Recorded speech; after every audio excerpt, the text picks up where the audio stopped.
মিরপুরে বাংলাদেশ জিম্বাবুয়ে সিরিজের চতুর্থ টি-20 আজ। সিরিজ নিশ্চিতের পরও বাকি দুই ম্যাচে দাপট ধরে রাখার লক্ষ্য টাইগারদের। সাকিব মুস্তাফিজ ফেরায় দল আরও উজ্জীবিত। একাদশে ফিরতে পারেন সৌম্য। শেরেবাংলা স্টেডিয়ামে ম্যাচ শুরু হবে সন্ধ্যা 6টায়।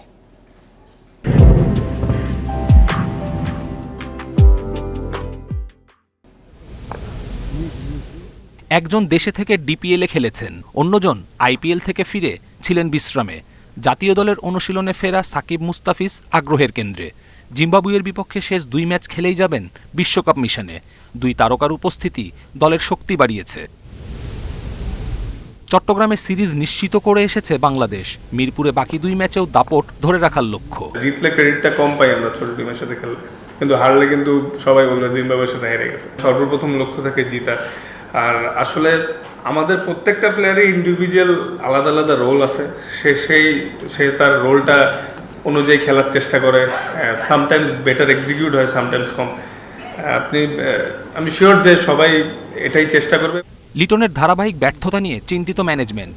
রানে ফিরতে আর একটা সুযোগ কি পাবেন? চোট কাটিয়ে ফেরা সৌম্যকেও দেখা যেতে পারে ওপেনিংয়ে।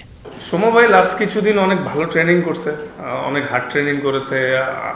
আমি যতটুকু দেখে বুঝলাম সে তো খেলার জন্য ফিট, এবং ফিট দেখেই হয়তো দলেও আছে। খেলবে কি খেলবে না এটা তো আসলে ম্যানেজমেন্ট বেটার বলতে পারবে, বাট আমি শিওর যে সে ফিট আছে। তাওহিদ হৃদয় এই সিরিজে ধারাবাহিক।